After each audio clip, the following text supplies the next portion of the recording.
श्री सुखदेव जी महाराज कहते हैं कि परमात्मा का स्वरूप क्या है, तो लिखे सच्चिदानंद रूपाय विश्वोत्पत्त्यादि हेतवे तापत्रय विनाशाय श्री कृष्णाय वयं नुमः।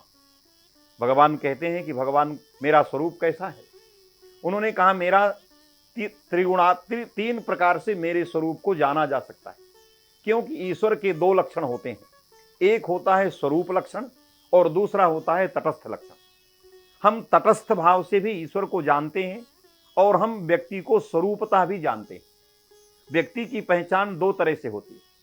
कोई व्यक्ति स्वरूपतः कैसे जाना जाता है, जब उसके समीप में हम पहुंचते हैं और उसके स्वरूप को देखते हैं कि ये अच्छा सा चंदन लगाए है, टीका लगाए है, दुपट्टा डाले है, तो हम समझते हैं, उससे बिना पूछे समझते हैं ये कोई ब्राह्मण है। तो उसके स्वरूप को देख करके व्यक्ति को पहचाना जाना, यह उसका स्वरूप लक्षण कहा जाता है। और दूसरा है तटस्थ लक्षण। उसका अनंत अनादिकाल से लक्षण उसके कर्तव्यों को देख के बनाया जाता है।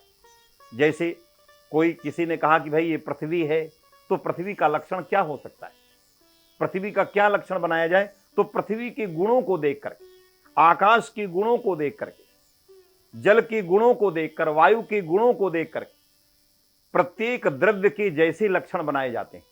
पृथ्वी का जो गुण है, पृथ्वी में बहुत सारे गुण हैं, उन गुणों में से जो एक ऐसा गुण है जो केवल पृथ्वी में है और दूसरे में नहीं है, वो गुण क्या है, पृथ्वी का गंध है। तो हम कह देते हैं पृथ्वी उसी का नाम है जिसमें गंध रहता है, क्योंकि जल में गंध नहीं है, वायु में गंध नहीं है, आकाश में गंध नहीं है, शब्द में गंध नहीं है, इसलिए इनमें सब में गंध नहीं है, एकमात्र पृथ्वी में गंध है। इससे पृथ्वी का लक्षण हम करते हैं, गंध जिसमें रहता है उसी को पृथ्वी कहते हैं। इसी तरह परमात्मा का भी स्वरूप लक्षण के अतिरिक्त एक तटस्थ लक्षण होता है।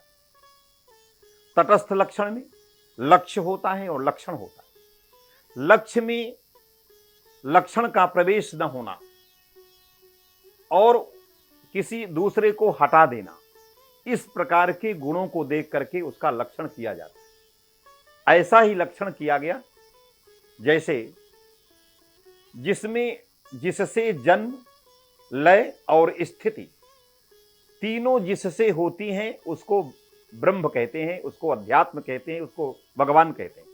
जिससे जन्म, संसार का जन्म होता है, जिससे संपूर्ण संसार संचालित होता है, जिसमें संपूर्ण संसार समाहित होता है।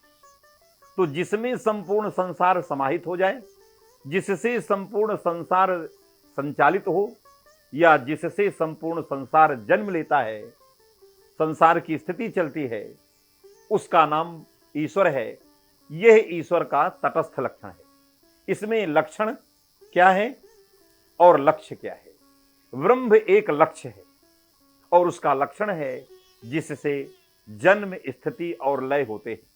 तो लक्षण में जो लक्षण है जन्म, स्थिति, लय, और जो लक्ष्य है ब्रह्म, उस ब्रह्म में न ब्रह्म का न जन्म होता है न ब्रह्म का लय होता है।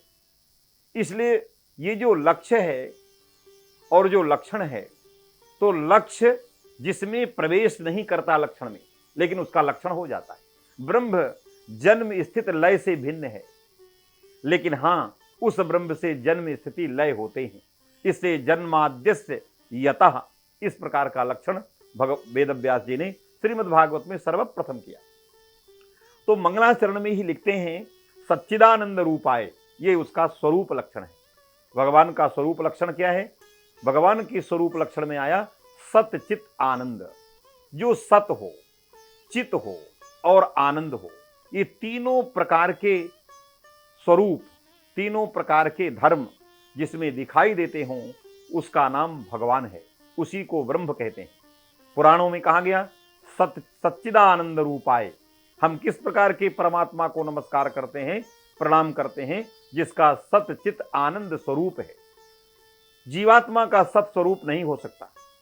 जीवात्मा जब शरीर से युक्त है, शरीरधारी है, किसी शरीर तक सीमित है, तो वो उसकी आत्मा तो सत है, लेकिन शरीर से युक्त रहने पर वो असत का भी रूप धारण कर लेता है।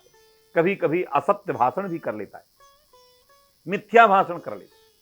लेकिन परमात्मा किसी भी परिस्थिति में सत्य का परित्याग नहीं करते। कठोर से कठोर परिस्थितियां आती हैं, जबकि यहां तक कहा गया कि भगवान श्री कृष्ण ने अपने परिवार को गांधारी के शाप को सहन किया। विषम परिस्थिति में भी उन्होंने सत्य का परित्याग नहीं किया। तो जो विषम परिस्थितियों में सत्य का परित्याग नहीं करता, अर्थात जिसमें कभी भी असत्य का लेस नहीं होता है, असत्य कभी स्पर्श भी नहीं करता है, ऐसे वस्तु को परमात्मा कहते हैं। हमारे पुराणों में भगवान ने अपनी लीलाओं के माध्यम से एक आदर्श की शिक्षा दी है, एक मानव को आदर्श मानव बनाने की बात कही है। इसलिए कहा परमात्मा का पहला स्वरूप है सत्स्वरूप और दूसरा स्वरूप है चित्त। चित्त कहते हैं ज्ञान को। ज्ञान का साक्षात प्रतिमूर्ति, साक्षात स्वरूप, मूर्ति भगवान ही है। भगवान ज्ञान के अतिरिक्त कुछ नहीं है, इससे भगवान को सर्वज्ञ कहा जाता है। वो भूत भविष्य वर्तमान तीनों कालों को जानते हैं। आगे क्या होने वाला है, क्या हुआ है और क्या होगा या क्या हो रहा है, इस प्रकार की सारी परिस्थितियां जिसकी जानकारी में रहती हैं उसको चित्त कहते हैं। जीवात्मा में ऐसा नहीं है। जीवात्मा सांसारिक संसार में आकर के, सांसारिक प्रपंच में फंस करके, माया में फंस करके अज्ञान में ढक जाता है। तो जीवात्मा के पास कुछ कालखंड तक ज्ञान हो सकता है, वर्तमान का ज्ञान हो सकता है, कुछ अतीत का ज्ञान हो सकता है, लेकिन समस्त अतीत को जान लेना, समस्त वर्तमान को जानना, भविष्य तो जाना नहीं जा सकता। इन तमाम प्रकार की ऐसी वस्तुएं हैं जिसको जीवात्मा नहीं जानता, इसलिए जीवात्मा अल्पज्ञ है। जिसका ज्ञान एक सीमित दायरे में रहता है उसको जीवात्मा कहते हैं, और जिसका ज्ञान समूचे सर्वत्र ज्ञान ही ज्ञान है उसको परमात्मा कहते हैं। इसलिए परमात्मा का दूसरा लक्षण जो पुराणों में आया वो चित्त है। तो सत स्वरूप जिसमें सत रहता है, जो सत ही है, असत नहीं है, उसको परमात्मा कहते हैं। जो चित्त है, जिसमें अचित्त कभी नहीं रहता, अज्ञान का आवरण कभी नहीं रहता, जिसके सामने अज्ञान हट जाता है। जैसे शाम होते होते अंधकार अपना कब्जा जमा लेता है पूरी सृष्टि में। जैसे ही सूर्यास्त होता है तो अंधकार का राज्य आता है, लेकिन सूर्य आते उगते ही वो अज्ञान रूपी अंधकार समाप्त हो जाता है। इसलिए जिस जीवात्मा के हृदय में परमात्मा का वास होता है तो वहां अज्ञान रूपी अंधकार कभी नहीं आने पाता है। इसलिए भगवान तुलसी ने भी रामचरितमानस के सुंदर कांड में कैसे मनुष्यों की आत्मा में, मनुष्यों के अंतःकरण में परमात्मा का प्रवास कैसे होता है, इस पर बहुत मार्मिक दृष्टि रखी है। उन्होंने कहा सुंदरकांड में, निर्मल मन जन सोमुहि पावा, मोहि कपट छल छिद्र न भावा। परमात्मा तुलसी कहते हैं कि श्री राम को वही प्राप्त कर सकता है, राघव को वही प्राप्त कर सकता है जिसका मन निर्मल हो। निर्मल मन अर्थात मन को निर्मल होना चाहिए। मन क्या है? मन का अर्थ अंतःकरण है। आपका अंतःकरण दिव्य होना चाहिए, उसमें किसी प्रकार का मालिन्य नहीं होना चाहिए। यदि आपका अंतःकरण मलिन रहित है, उसमें कालुष्य नहीं है, उसमें किसी प्रकार का दोष नहीं है, तो ऐसे स्वच्छ निर्मल का तात्पर्य स्वच्छता से है। आपका अंतःकरण शुद्ध स्वच्छ है तो उसमें निश्चित रूप से भगवान राम के लिए तुलसी कहते हैं कि मेरे प्रभु श्री राम उस अंतःकरण में जरूर बैठते, क्योंकि राम नाम बिनु गिरा न सोई।